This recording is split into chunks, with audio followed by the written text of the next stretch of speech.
Thanks a million, everybody. Welcome to 120 Stories with Santa Rita and the Little Museum, the slightly frazzled Little Museum. My name's Mark. I'm the designer at the museum, not the designer of the podcast, thank God. I'll be your host today for the talk, where I'll be attempting to extract 120 stories or less from our two guests, who are the magical Helen Beaumont, who is the Outreach and Education Officer at the National Museum of Ireland, and the wonderful Anthony Haughey, who is a socially engaged artist and educator and, dare I say it, Zoom expert, and is currently artist in residence at the National Museum in Collins Barracks in Dublin. So both of you, thanks so much for being so generous with your time and all this kerfuffle. It's a real privilege to talk to you both. So I guess we'll just start with you, Helen. Would you mind just tell me a little bit about your background, your journey, how you ended up in the National Museum, please? Okay, can you hear me all right? I can, yeah. Good, good. Thanks very much for having us, and it's great to honored to be here with our new artist in residence at the museum, Anthony Haughey. I suppose my background quickly is I studied craft design in NCAD a long time ago, and ended up being really interested in what was then known as community art, I suppose, which I suppose now would be more kind of socially engaged, participatory art practice. And had, when I was in college, had an experience working with the Lourdes Youth and Community Services, where we created some art together actually in Sean McDermott Street, very near where Larkin Community College is now, where we've in the museum done a lot of work with. I trained as an art teacher, and I know that I think there's at least one person here tonight who is from Trinity or what was known as Ballymun Comprehensive, now Trinity Comprehensive. So hi Adele, I think you're here. I worked as an art teacher for a number of years, and had some really powerful experiences working with artists in residence in schools that I worked in. And then 24 years ago, which is crazy to think, I joined the National Museum as one of the education officers, and I've been here ever since. And we've, working with artists is completely integral to what we do. It's really important part of our practice. And most recently, with Anthony now as part of this fantastic residency, long kind of, in terms of its length, it's going to be over kind of 18 to 24 months, which is really fantastic.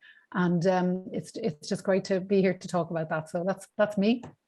Thanks a million. Yeah, Anthony, I might kick the ball over to you, and if you wouldn't mind, like, for those unfamiliar with your work, just give us a bit of background. Yeah, thanks, Mark. And again, apologies for the technical mishaps. These things happen on the rare occasion, but there we go. Yeah. So yeah, I went to art school in England in the kind of mid-late 80s, and that was a very particular time. It was the time of Thatcher. And, a lot of people saw that as a very brutal regime at the time, the undoing of, a lot of working class communities and so on. So my experience in art school was a combination of some really brilliant teachers, like the war artist Peter Kennard, photographers Martin Parr, Chris Killip, and Marketa Luskakova. And a lot of those tutors have become my friends since, even to the point where I've actually curated some of their exhibitions. So that relationship was really important and also formative, because later, although my training was largely in photography and film, I became a socially engaged artist much later.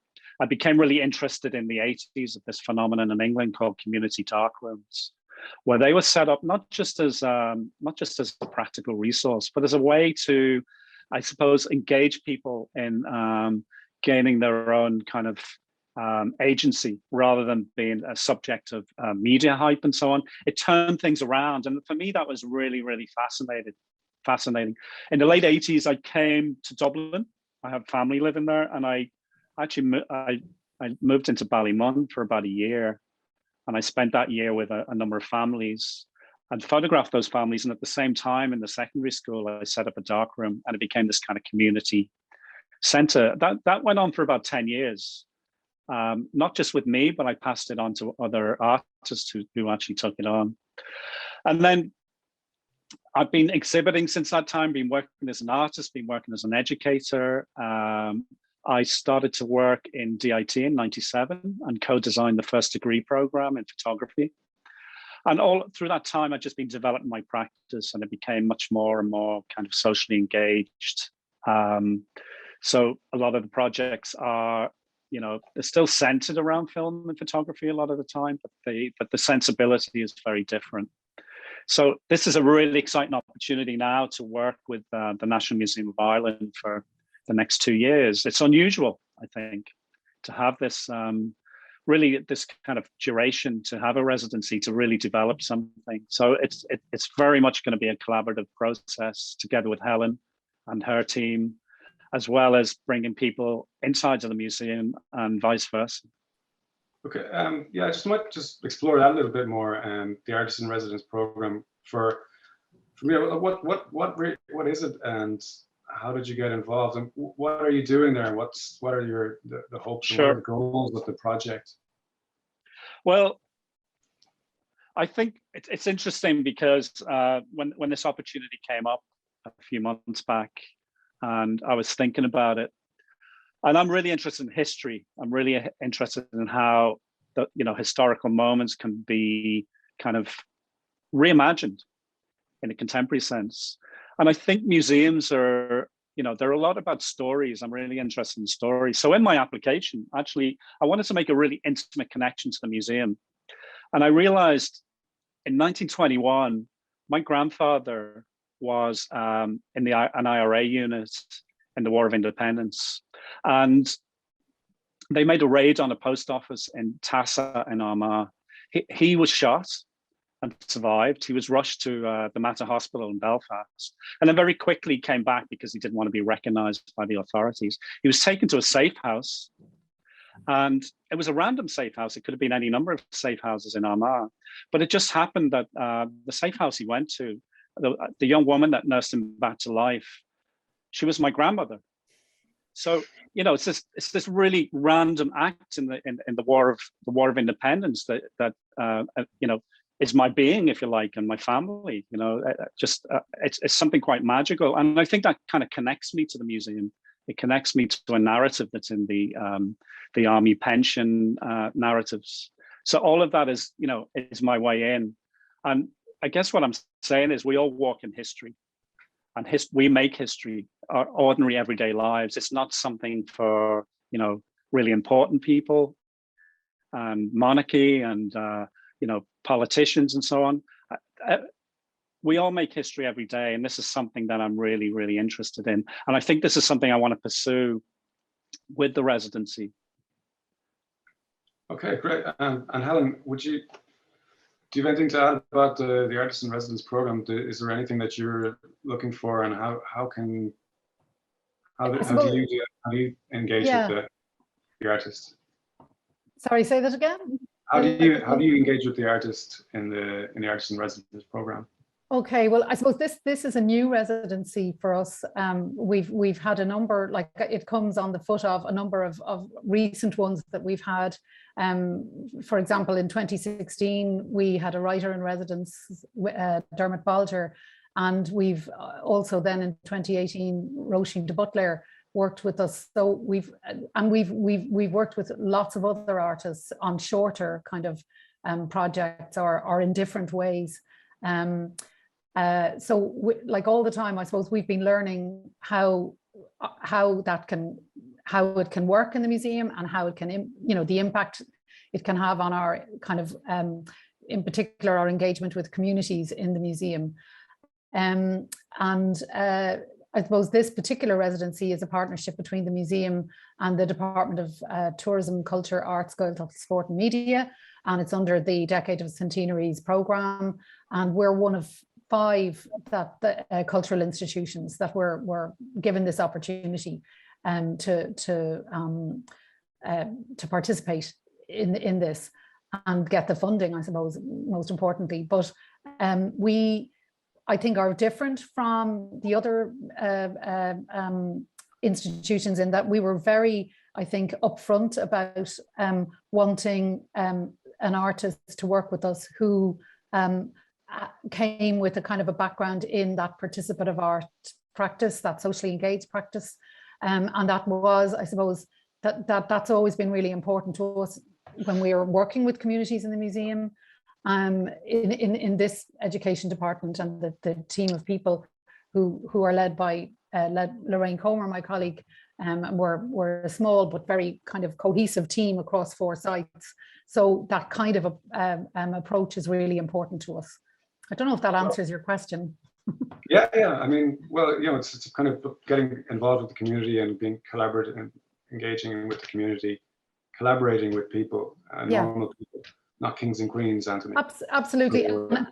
Anthony and I have talked, I suppose, about like one of the I suppose the way that I would see my role in the museum is very much as a kind of somebody who's kind of working between the collections and the public, and trying to I suppose facilitate that kind of dialogue and interaction that happens with communities and the museum. And Anthony, I know you see yourself very much as that as well. And I think when an artist comes in to a bureaucratic institution like this as well, they can also kind of help to sort of disrupt a little bit the kind of bureaucracy and help us maybe also as a team of people across all kinds of departments to kind of also engage with each other in new ways as well as what we're going to be doing with different publics and audiences.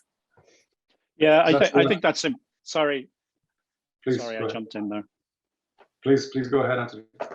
Yeah, I was just going to say, what Helen's saying there is it's really important, because, that idea of disruption as well, one can only do that after understanding the institution a bit more. So it's really important for me to meet as many people in the museum.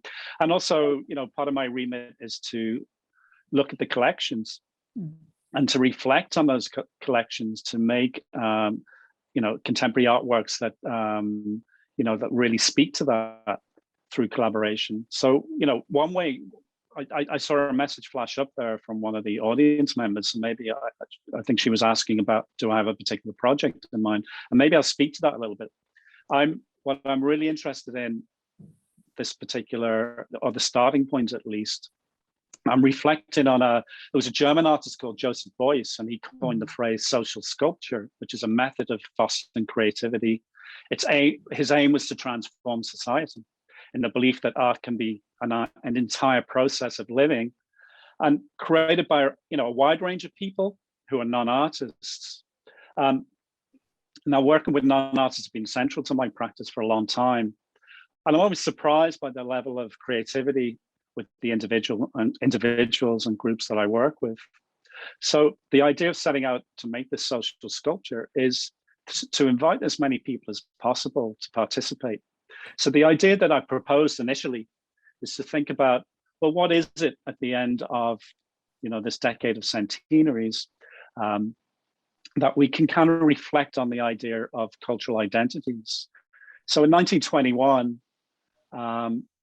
and it's really the beginning of the formation of the state. But if we reflect on 1916 and the Rising as well, really this was an ideological battle between different forces around, and ultimately, about cultural identities and separating ourselves from Great Britain. And in doing so, you kind of ask what was left in 1921. Well, you could read that in a very binary way, the idea that it was either, Catholic nationalist Republican or, loyalist unionist Protestant. Well, today it's much more complex, because when you think of Ireland in 2021, the country is culturally diverse. There's more than 90 languages spoken. When we think about cultural identities, it's also, we have to consider class and gender and sexuality and many, many others, and not least ethnicity. So all of these things complicate the way that we might think about Ireland 100 years later. So in order to do that, I wanted to look at the idea of what flags represent. flags represent certain kind of nationalisms, and flags can be a rather inflammatory, I suppose, idea, certainly between the north and the south of Ireland. But if we thought about that in another way, that what would a future flag for Ireland look like? And might that include questions of ecology? Might that include people's personal identities? How might we think of that? And on the surface, it sounds like a really simple thing. But what I like about it is that anybody can design a flag, from a 5-year-old child's drawing to a very sophisticated, graphic design person, and everything in between. But what it's about in the end is ideas. And in doing so, that becomes a foil for a conversation. It becomes a foil to open up to questions of cultural identity. And most importantly, at the same time, it also reflects the collection in Collins Barracks. There's a flag and banners collection, and that's an important history in itself. So, it's where contemporary art will meet those kind of historical objects, and hopefully something new will come out of that. Interesting. I guess we might just jump on to you, Helen, and as a terrible student myself, you might just educate us and me a bit more about the idea of outreach, and what does a meaningful outreach from a museum to the public look like, and how do you go about engaging with communities, and maybe what projects are you currently working on? Okay, I suppose for me personally, but I think it's a kind of it would be something that is important across the whole team of educators in the museum, is that the kind of work that we would do is inclusive and participative when it comes to that kind of community engagement, and that would be kind of very much about making something with people, not doing something to people or for people. It's really important that principle of kind of equality, of what Anthony was talking about earlier about agency or power, that we're kind of, I suppose, trying to be very honest about the way that we work with communities. And we come across as a big institution, and working sometimes, particularly we've done a lot of work around Collins Barracks with local community over the years since we opened in 1997, and that community has also changed, and some of the points Anthony was making about the diversity, the cultural diversity of Ireland has changed. Like, we can see that, like, in our local community in around Collins Barracks, in the last 20 years, 20 odd years. I suppose so that is very important, that idea of coming to a project and being, I suppose, as honest as possible about the way that we might engage with the communities. Sometimes we can't do everything as well, so we try to find a space where we can work together as I suppose equally as possible. I suppose most recently in Collins Barracks, we've been working on a project that's going to open in October called Little Houses, and that's been work with the Stony Batter Youth Service. When we went into lockdown, we kind of got in touch with them and to see, is there any kind of way we can work together. And so this project has come out of that, and young people were given sort of bags of art materials and a little board, and a couple of questions to think about, such as what's it like being in lockdown, and what am I missing, what's good about it or what's bad about it, what are my concerns. So each young person has created like a room, a little interior, and we're joining each interior joins with another two. There's a whole concept around that. I'm not going to go into that now, but it's a really interesting kind of record, I think, of what young people in this area have how they experienced lockdown over the last year and the pandemic. And in a way, it's kind of going to add to our collection, I suppose, contemporary collecting in terms of collecting the pandemic. And we will have these artworks as a kind of a document. So that, and actually the young people are coming in tomorrow for a workshop where we're looking at the graphic panel text that will go in the exhibition. So talking about that, we'll be bringing them into another exhibition in the museum to look at how an exhibition explains itself and how the interpretation is done.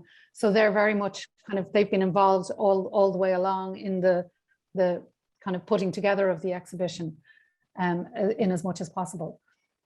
So that's an example of the kind of community engagement that we're involved in.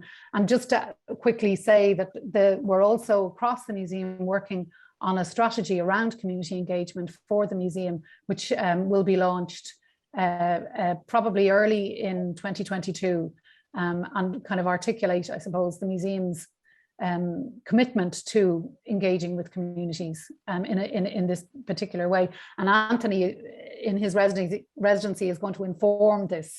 So, that's really exciting as well.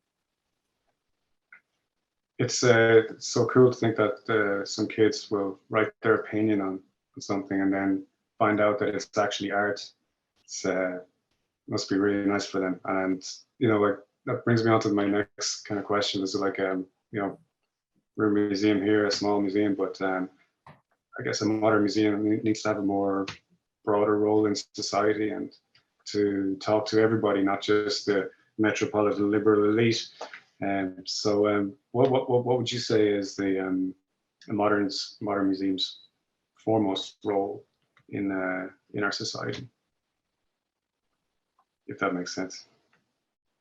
Is that to who's that to? Either of you. You go.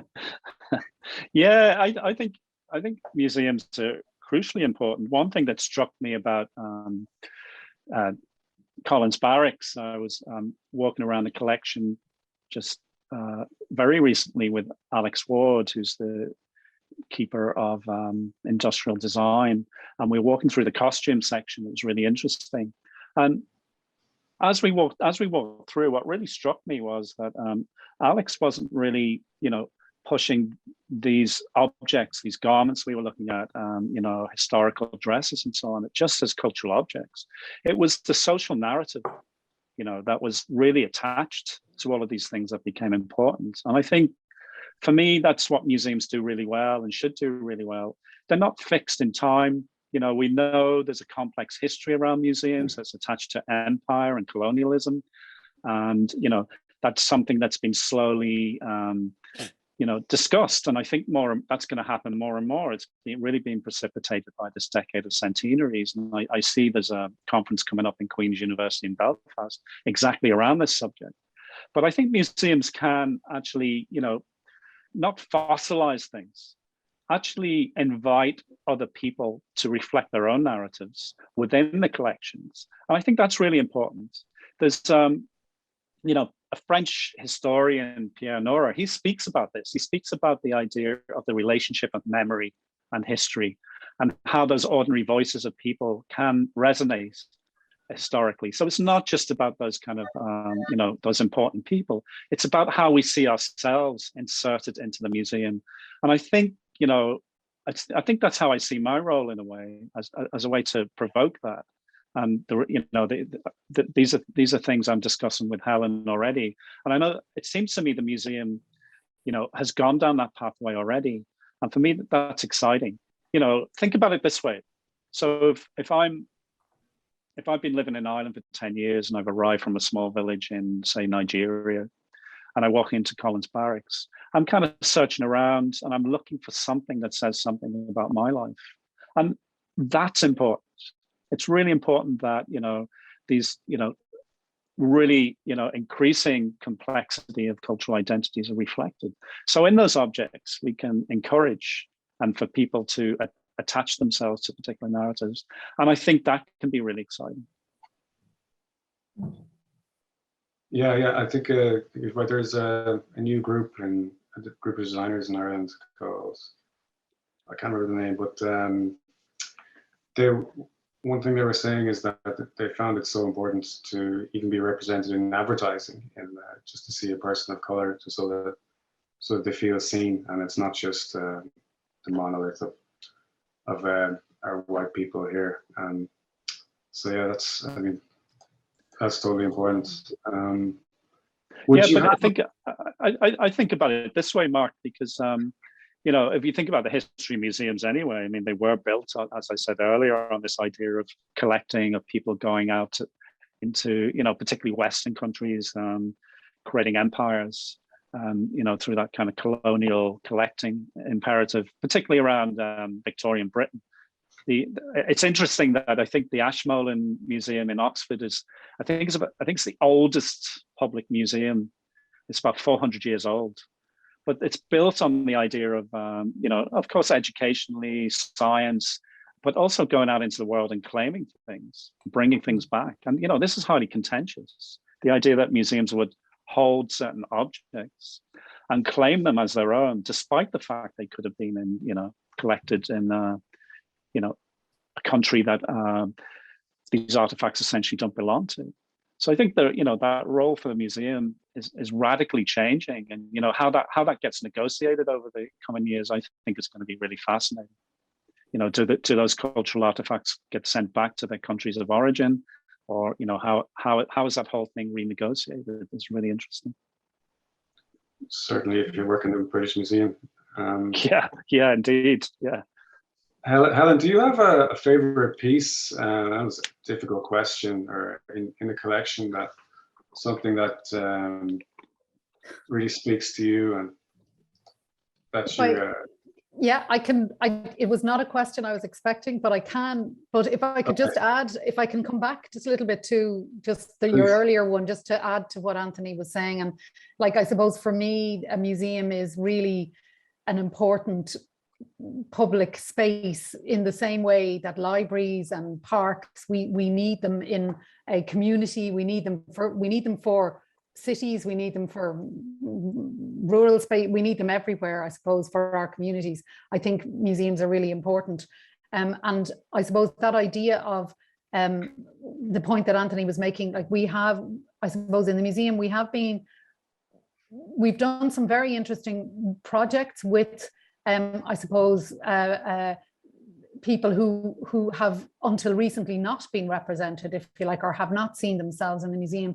But it is extremely, I suppose it's a challenging one for us in the museum, because I think if we're going to do it right, it can't be a token thing. It can't be a short-term project. You're in it for the long haul. And we have, say, for example, down in the Museum of Country Life, had for a number of years done some really interesting work with the kind of Migrant Women's Network that's down in Mayo, and had a really interesting exhibition around migrant women, which looked at how women from Mayo would have travelled in the previous century, say, to places like the UK or America, and then looked at how women have come to Mayo, and some of the women that were involved in that project and exhibited pieces, objects, were included one particular woman who had lived in direct provision for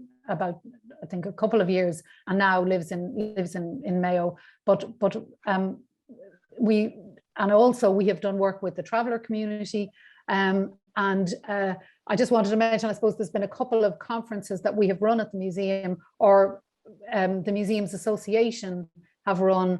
And we had, instead of us, what I felt was really important, instead of me getting up and talking about all these projects that we've done with various communities, that it would be really important to have representatives of those communities, participants in projects, get up and talk and give their experience, and let them say, how it impacted on them. And, that was, I suppose, quite challenging, because we've had, people like Kani Kazadi, who was the woman I mentioned from Mayo.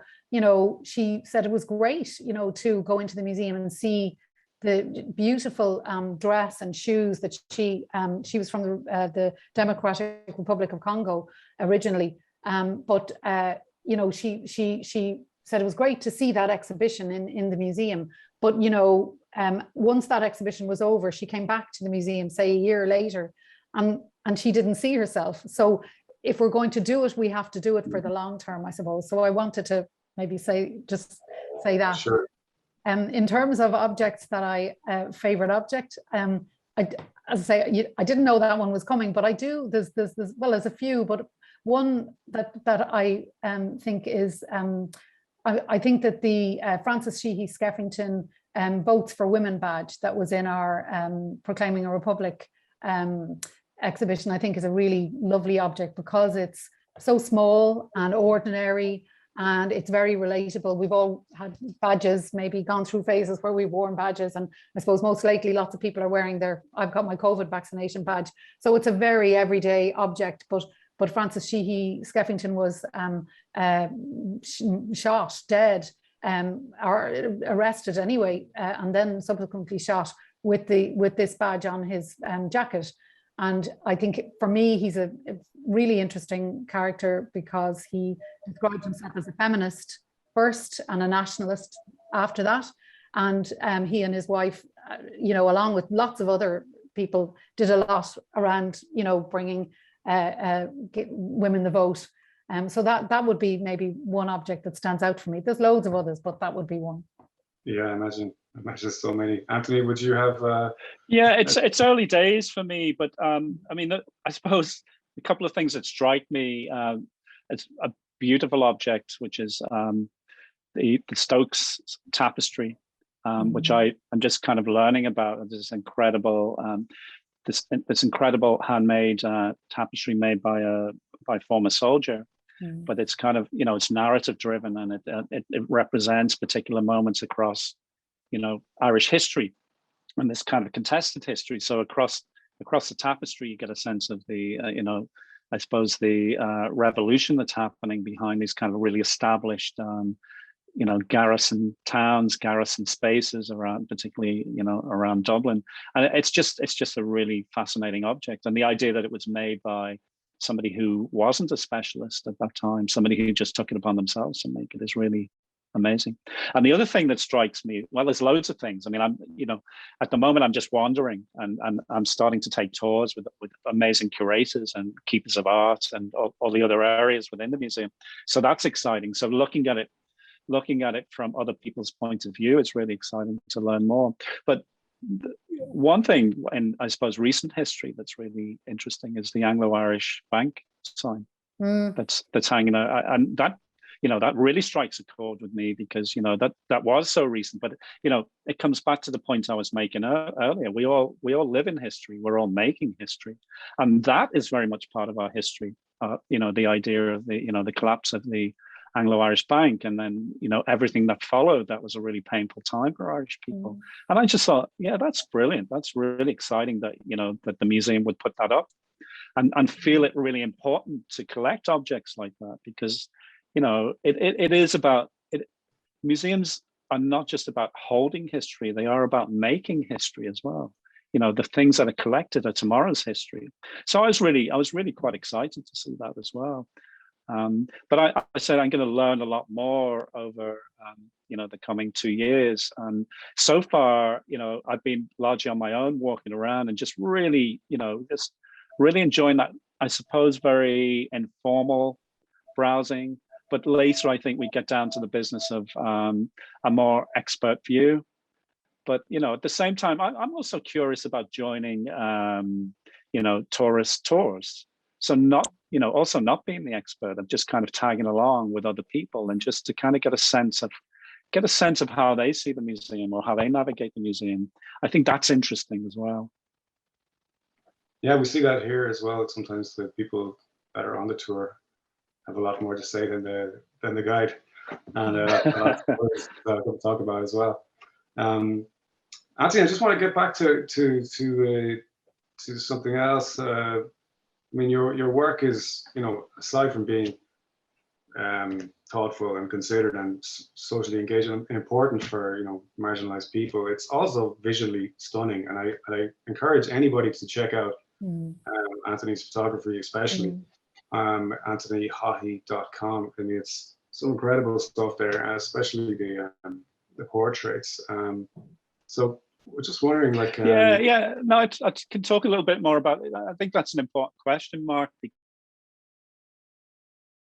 Artwork, whether that has a social edge or it's kind of engaged in that way, there's always a tension between the process itself, which can take a long time, but I'm always conscious of where that ends and how that ends. So it's really important that at the end of the day, there's still aesthetic artworks involved, and they have to be compelling. They have to draw people in some way. Otherwise, I think you've lost your audience straight away. So for me, I always think about it in two ways. I think about that process, and together with communities, we arrive on an idea. To give you an example, a very recent project, and you can see it it's on the homepage of my website. It's probably the most recent thing we did. I was commissioned by Fingal County Council, together with a collective I've worked with for about 20 years. And we started to work with young people in Fingal without a really clear idea of what that artwork would be, but just having having the chutzpah to arrive there and just kind of together to have and also to have a trust in that community that together we would come up with something. So what we did over that period of time was through a lot of conversation, and it is very sociable, and that's important. Going for coffee and just talking to people elicits ideas really well. Going to eat with people is really important, and allowing that kind of process to happen. And through that, really interesting dialogues happened. And what came out of that was a film trilogy. But that film trilogy was made in a very particular way, where conventionally the director is the author, or it's one singular vision of how that film would be. We turned that around and thought about film as a collaborative process. So from the very beginning, from the research, the ideas that we would work with, the script,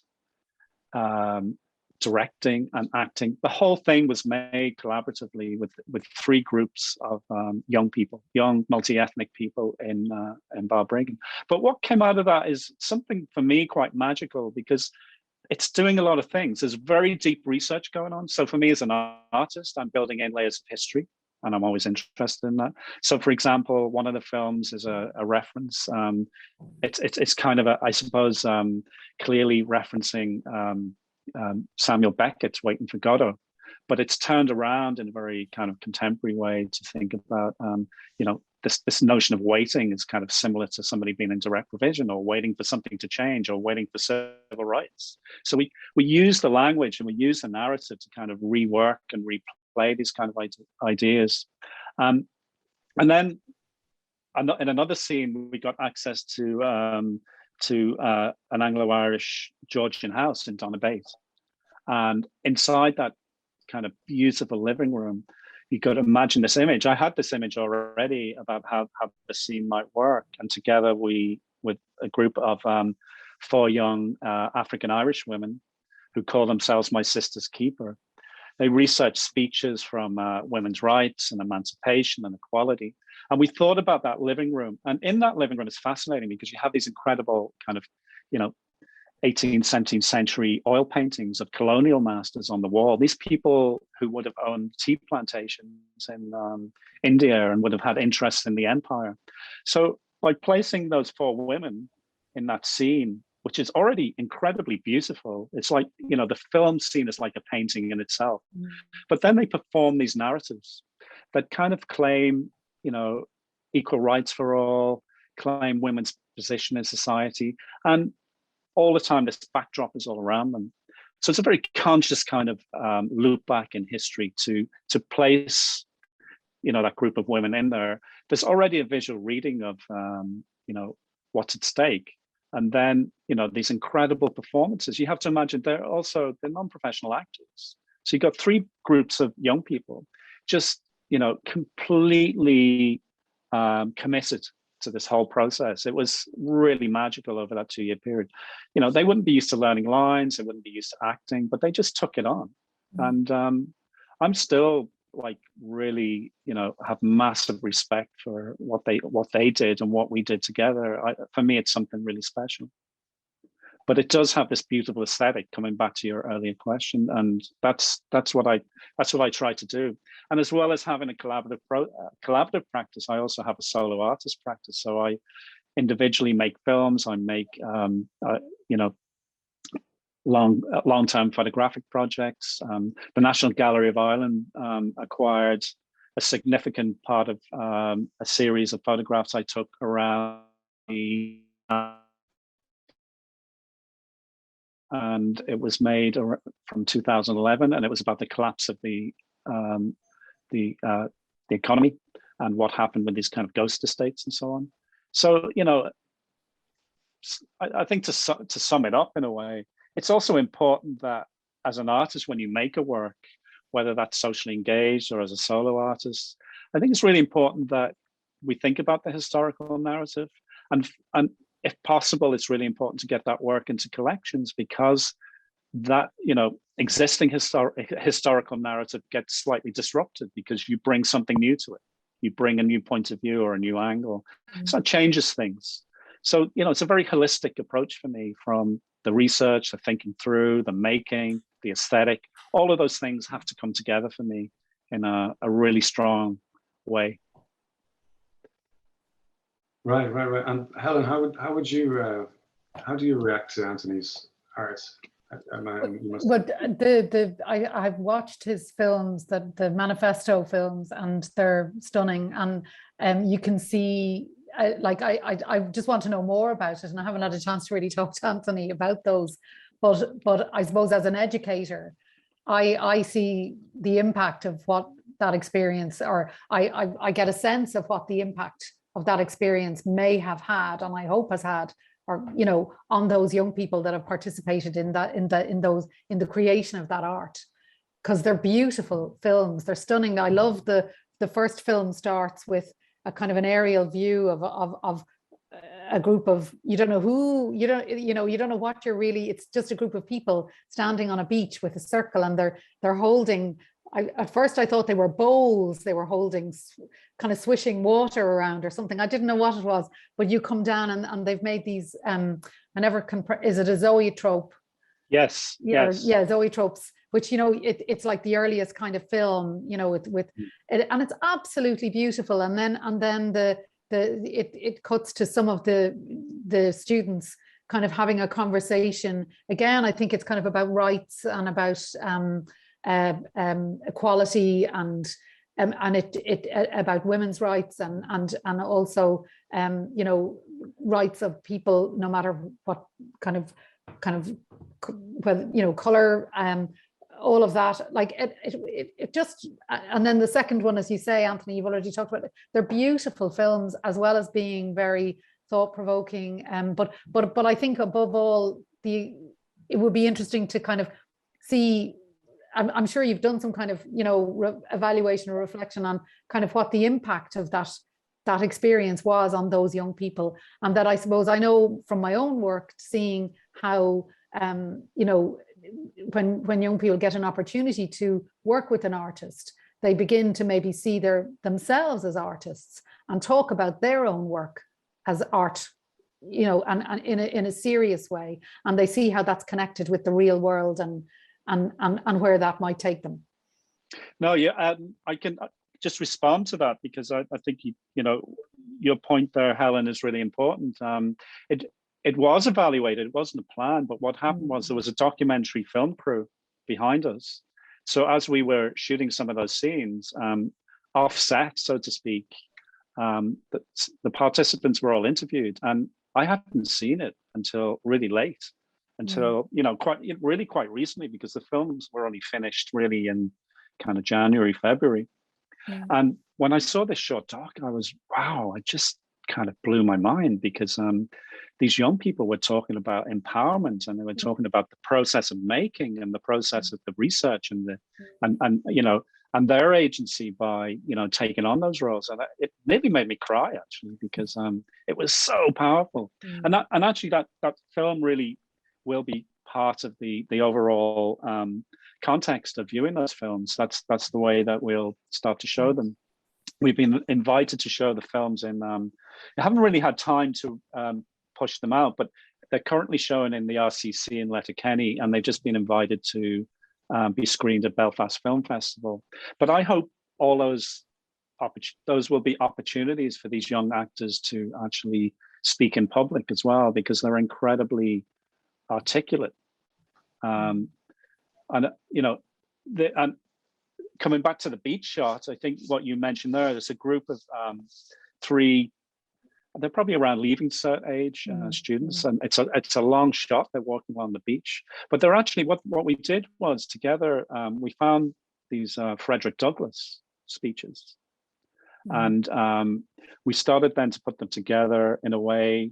You know, we asked ourselves, how does that reflect that historical moment? It's 1845. You know, it's like it's middle of the famine. Frederick Douglass is an African slave who comes to Ireland, and he makes these incredible speeches.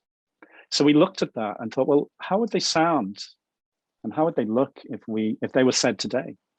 So what's actually happening is those 2 African Irish girls and an Irish girl, and they're just walking along speaking, but they're speaking the words of Frederick Douglass.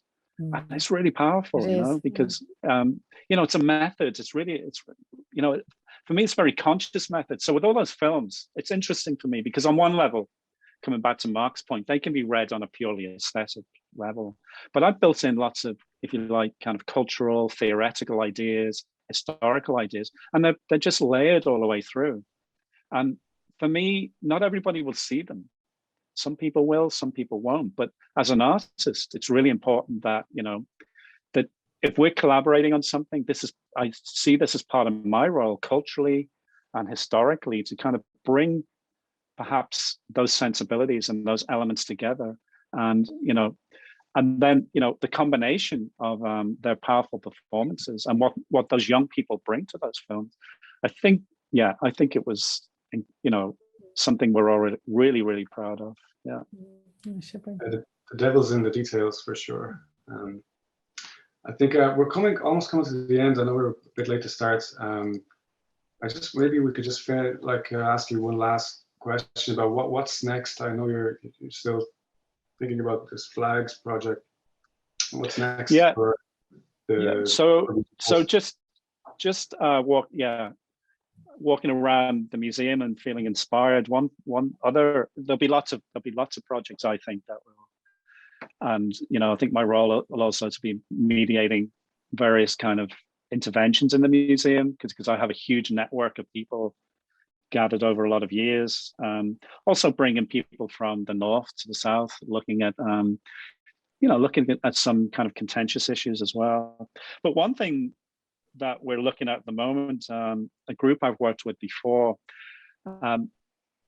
one thing that struck me was thinking about, you know, coming back to the costume collection, to think about a way to bring together a transcultural object or a dress that could be made both through African culture and Irish culture, bringing that together. So that's one thing that we've started to kind of put together, but it's very, you know, it's very soon, it's very recent, but I think there'll be a lot of, if there's one major project that might culminate in Clark Square, the huge square in the middle of Collins Barracks, and you know, I could imagine the end of 2 years that you could, you know, instead of a military presence, you might see hundreds of people carrying flags, the ones that they've made, literally just walking across the square. So that for me is a kind of transition from what the architecture of that building represents, you know, one of military might to one of citizenship, a kind of claiming, if you like, a switch around. And that's what the museum is doing as well. You know, we can't ignore that architecture. That architecture is about empire, and that architecture is about colonialism.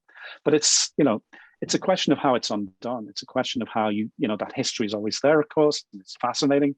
But we can also make art interventions that kind of challenge that and kind of rework it in some way. Yeah, fascinating. I mean, Helen, do you have any idea about the next part of the Decade of Centenaries? What's next for the museum?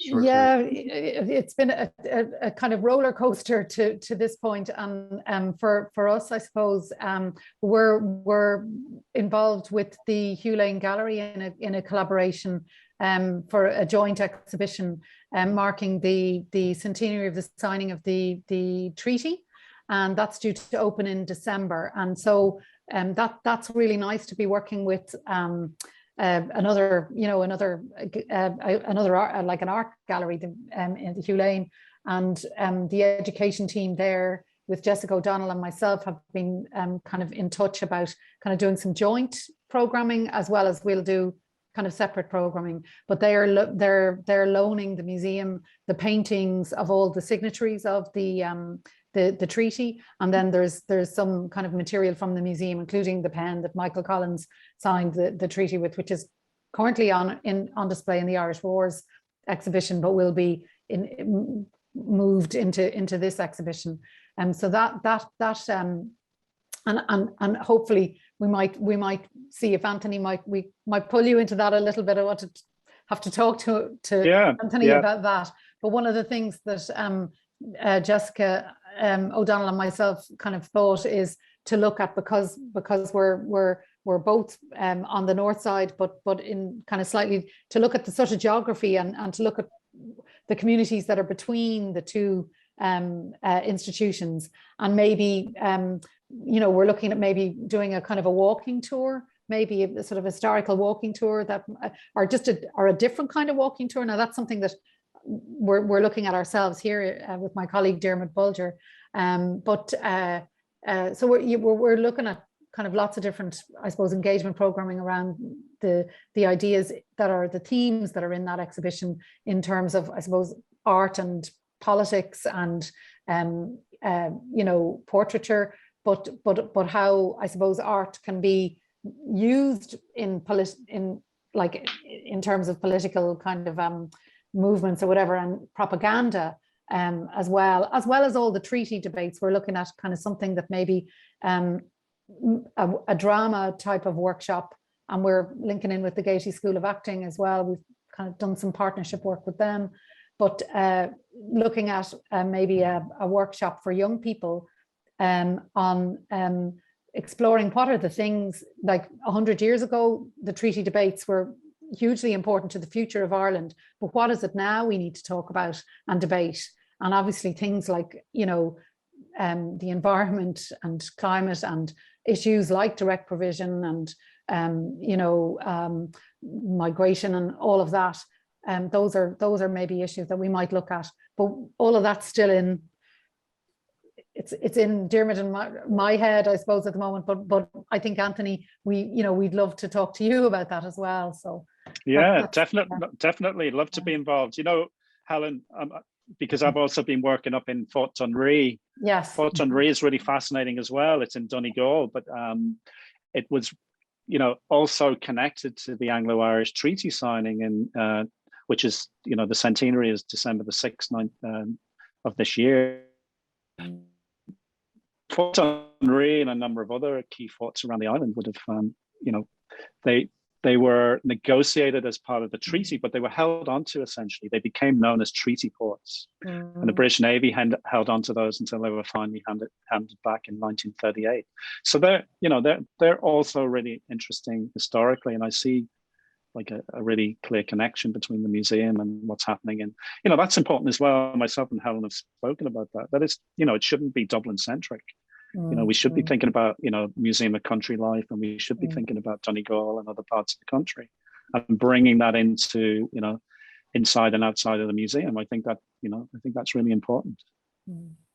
Well, I might disagree with you there about being Dublin centric. I think we're going to stay a little Dublin centric at our museum. Listen, I've kept you long enough, and I'd like to thank you both so much for giving your time and being so generous and sharing these wonderful stories, and thank you everybody else for watching and tuning in, and hope to see you next time at the next 120 Dublin's 120 Stories. So thanks again, and good night, Helen, Anthony. Thank you. Thank you. Appreciate it.